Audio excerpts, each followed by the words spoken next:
Hello, welcome in. Today I just want to do a reading wrap up of everything I've been reading lately, which all pretty much happens to be autumn releases for this year. So that's a nice little theme that we have going on. The first book that I want to talk about is called To the Bone. This came out in September. It is a young adult historical fiction set during the starving time in 1609 colonial America in Jamestown, which was not a good time for anyone really, as you can tell by it being called the starving time. And our main character is a young girl who's just arrived from England, and she's kind of trying to start a new life in the colonies as an indentured servant, and the person that she is indentured to is like a very bad man, first of all, but then second of all, like winter is coming on, they don't have enough food, they don't have enough supplies, they don't know what they're doing yet in this new climate. It's very different from England. They don't know how to grow food, like nothing's really going well for this colony. And the book explores several types of horror related to colonialism, hunger, misogyny, homophobia, just like all of the bad things that you can imagine going on in colonial America. This book is exploring the horror of that. I enjoyed reading this. I think it did such a good job of building up that sense of like tension and dread and just the atmosphere of like despair and disgust at everything that's going on. The historical setting was really interesting, and I thought it had a lot of detail, and I'm not like a history expert of this time period or anything, but I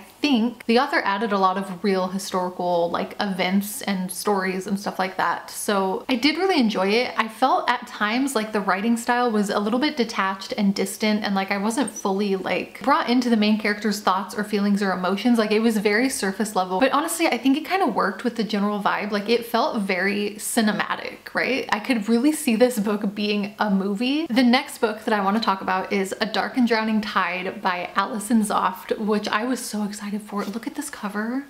And it is like a dark academia fantasy story about a group of students or like researchers who are on like a research expedition, and they're trying to find something called the Ursprung, which is the source of all magic. And in this group are people with different areas of expertise. Our main character is a folklorist. That's the job that I want. How do I become a folklorist? At the beginning of this expedition, the leader gets murdered. So it's kind of like an adventure fantasy story, but also a murder mystery. And it also has like an academic rivals to lovers sapphic romance, and I really enjoyed it. However, I do have some things that I didn't like about it as well. First of all, before I even go into anything, the fun thing for me was that a lot of it is based, it's a fantasy world of course, but it's very German.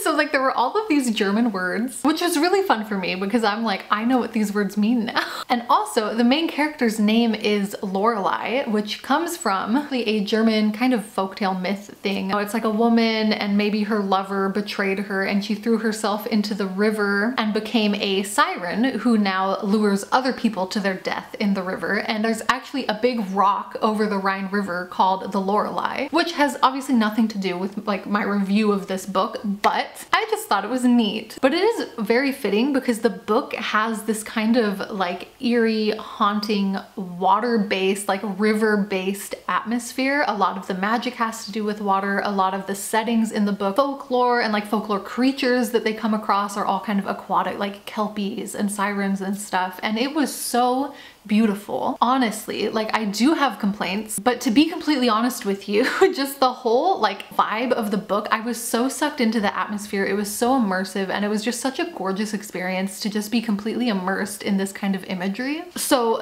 there's that. However, like I said, do have some complaints.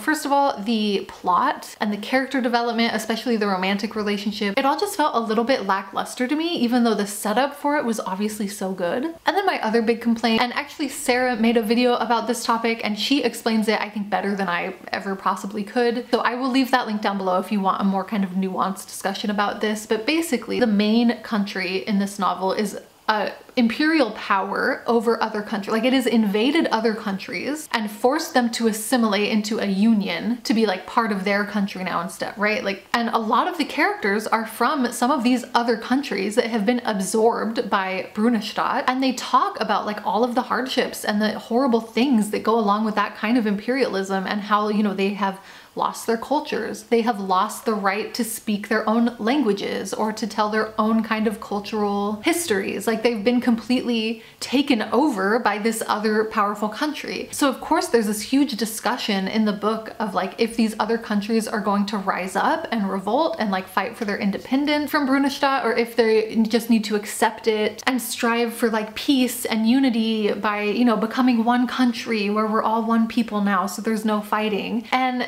I thought it was really, really weird that like the good characters in this book, the heroes, are in favor of that. In the name of peace and unity, just let your country be absorbed.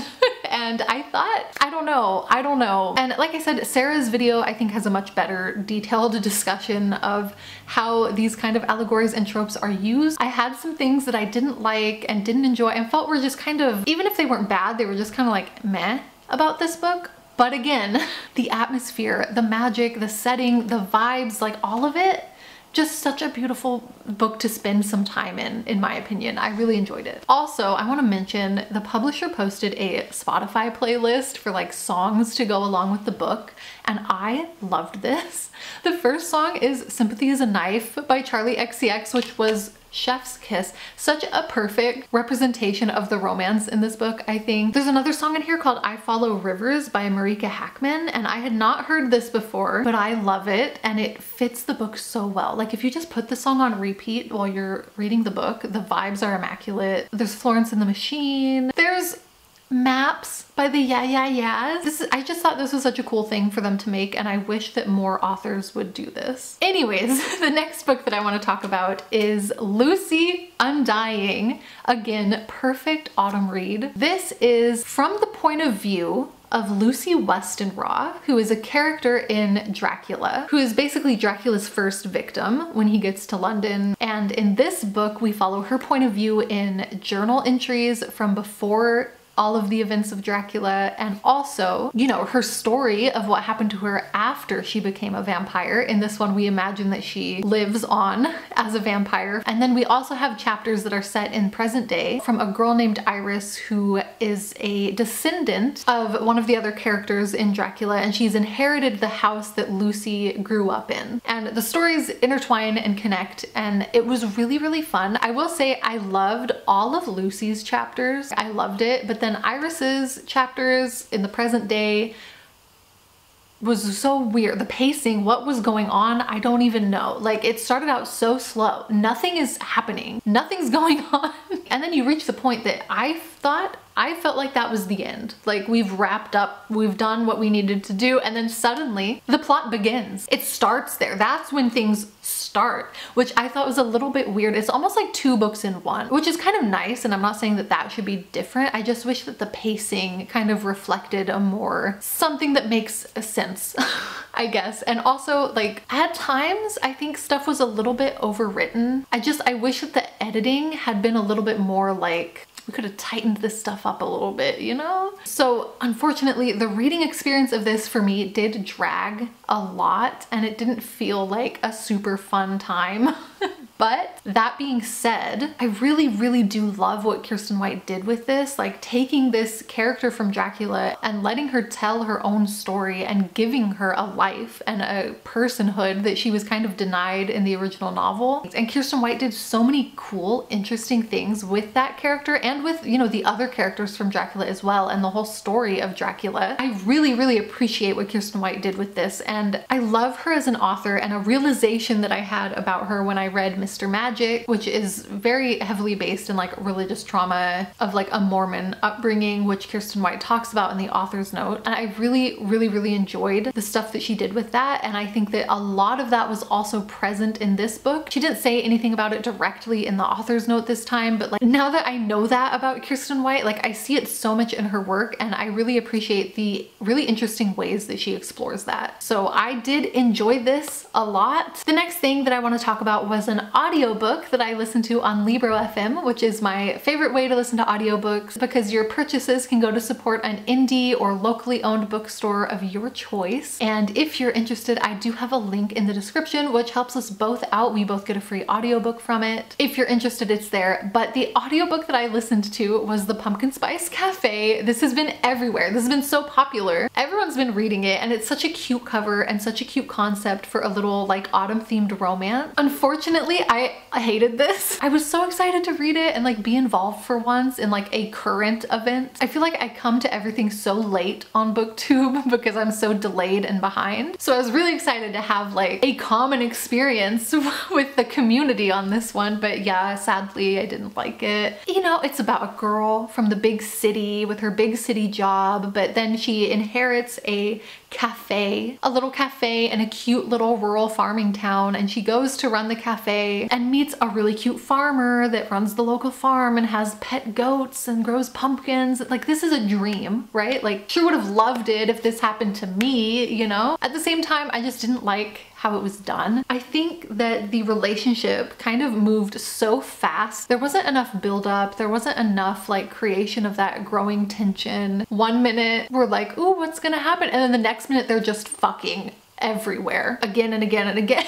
It just felt really insta-lovey as well, because then they're like, I love you, I'm in love with you, I'm gonna spend the rest of my life with you. And I thought that it had been like 3 days. Truly, I was reading this and I was like, oh, it's been like a week. And at the end of the book, he's like, oh, I can't believe we've known each other a month. A month! And I thought, and that's bad enough, but I genuinely actually thought we were here for a week. That's what it felt like to me, and it just felt so fast and so underdeveloped. So yeah, personally I didn't like it, but it was cute. I think for like, if you just want something cute and silly and autumnal, you know, throw on a pumpkin candle and have a little hot chocolate or something, like this would be a good, just a little junk food read, you know? Okay, and then the last thing that I want to talk about is a YA graphic novel called The Terrifying Tales of Vivan Vance, which was super cool. It's kind of like a very Lovecraftian, like Cthulhu-esque kind of gothic tale about this small town. And there's a girl named Vivian who, first of all, her character art, look at her, she's, I want to be her. But basically she is in this like really small town, and the town has this legend of these horrid creatures that like kidnap people or take people or whatever. Like they're scared, they're Lovecraftian for sure. And Vivian sees one, but nobody in the town believes her except for this one wacky guy and a few like orphaned friends that she finds along the way, and she ends up getting entangled in this big town mystery and having to protect her friends in the town from these creatures as she uncovers what's really going on. And it was really fun little read. Again, like throw on a Halloween scented candle, have a treat, read a cute little graphic novel. I think it's perfect for something like that. Those are the autumn releases that I have read recently. I would love to know if you have read any of these, what you thought about them, or if you have been reading any autumn, October, cozy season themed books that you've enjoyed. I would love to hear about it. And yeah, I hope that you enjoyed this video, and I hope that I get to talk to you soon. Bye!